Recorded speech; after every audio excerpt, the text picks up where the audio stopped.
আমরা আজকে বাংলা নাট্য সাহিত্যের ইতিহাসে দ্বিজেন্দ্রলাল রায়ের অবদান সম্পর্কে আলোচনা করব। তোমরা যদি আমার আলোচনাটাকে একটি খাতায় নোট ডাউন করতে পারো, সেটাও কিন্তু একটা তোমাদের নোটস আকারে দাঁড়িয়ে যাবে।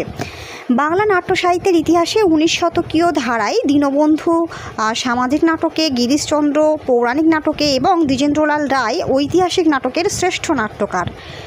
রবীন্দ্রনাথের সমবয়সী হলেও সাহিত্যক্ষেত্রে তাঁর আবির্ভাব অনেক পরে। ভালো ছাত্র হিসেবে তিনি বিদেশে গিয়েছিলেন অধ্যয়নের জন্য, আর সেখানে ইউরোপীয় রঙ্গমঞ্চে শেক্সপিয়রীয় নাটকের সঙ্গে তার আলোচনা হয় বা শেক্সপিয়রীয় নাটকের অভিনয় তিনি দেখেছিলেন। নাটক সম্পর্কে ধারণা সম্ভবত এখানেই তার গড়ে উঠেছিল। দ্বিজেন্দ্রলাল রায় একাধারে গীতিকার ও নাট্যকার ছিলেন।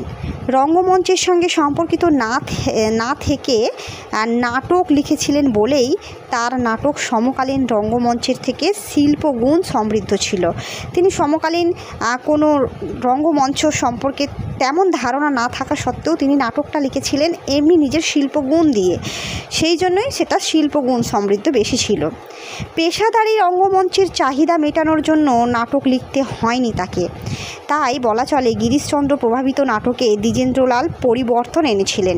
গিরিশচন্দ্র যেহেতু নাটক লিখতেন রঙ্গমঞ্চের কারণে, রঙ্গমঞ্চের চাহিদা মেটানোর জন্য, তো সেই চাহিদা মেটানোর নাটকের থেকে অনেকটাই শিল্পগুণ সম্মত ছিল দ্বিজেন্দ্রলাল রায়ের নাটক।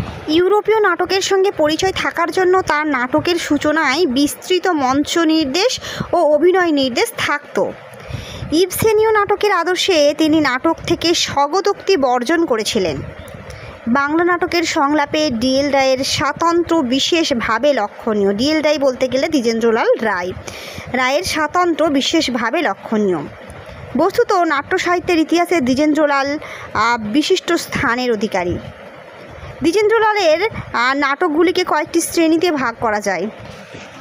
যেমন আমরা প্রহসনধর্মী নাটক পেতে পারি, ওখান থেকে পৌরাণিক নাটক পেতে পারি, সামাজিক নাটক, ঐতিহাসিক নাটক ইত্যাদি নাটকগুলো আমরা পেতে পারি। তো 4 রকমের নাটকের কথা আমরা কিন্তু পয়েন্ট করে করে ওইভাবে আলাদা করে বলে দিতে পারি। যে প্রহসনধর্মী নাটকের মধ্যে আছে এক তারে, যেটা 1889 সালে প্রকাশিত হয়, আর কল্কি অবতার 1895 সালে, বিরহ 1897 সালে, এহস্পর্শ 1900 সালে, প্রায়শ্চিত্ত 1902 সালে, পুনর্জন্ম 1919 সালে। এইগুলো প্রহসনধর্মী নাটক।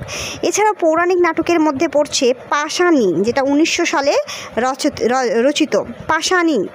তারপর হচ্ছে সীতা হচ্ছে 1908 সালে রচিত। ভীষ্ম হচ্ছে 1914 সালে, ভীষ্ম ভয় দীর্ঘই মধ্যাহ্নস্বয় ভীষ্ম বা ভীষ্ম, সেটা হয়েছিল 1914 সালে। তারপর নেক্সট হচ্ছে সামাজিক নাটক। সামাজিক নাটকের মধ্যে 2টো নাটকের কথা আমরা বলতে পারি। পরপারে, যেটা হচ্ছে 1912 সালে, আর বঙ্গনারী 1916 সালে।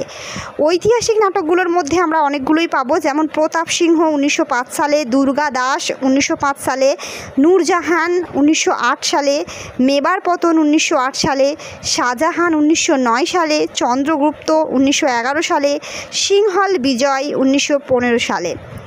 এইভাবে আমরা প্রত্যেকটা নাটক পয়েন্ট করে তার নাটকগুলোকে ভাগ করে একটা নোটস আকারে আমরা পুরো বিষয় সম্বন্ধে সাজিয়ে দিতে পারি। তো আজকের মতো ভিডিওটি এখানেই শেষ করছি। দেখা হচ্ছে নেক্সট ভিডিওতে। সাহিত্যিক বিষয়ের যাবতীয় প্রশ্নের আলোচনা যদি তোমরা পেতে চাও, তাহলে আমার এই চ্যানেলটিকে সাবস্ক্রাইব করে রাখতে পারো। আর ভিডিওটি যদি একটু হেল্পফুল বলে মনে হয়ে থাকে, তাহলে অতি অবশ্যই একটি লাইক দিয়ে যাবে। ওকে, ধন্যবাদ।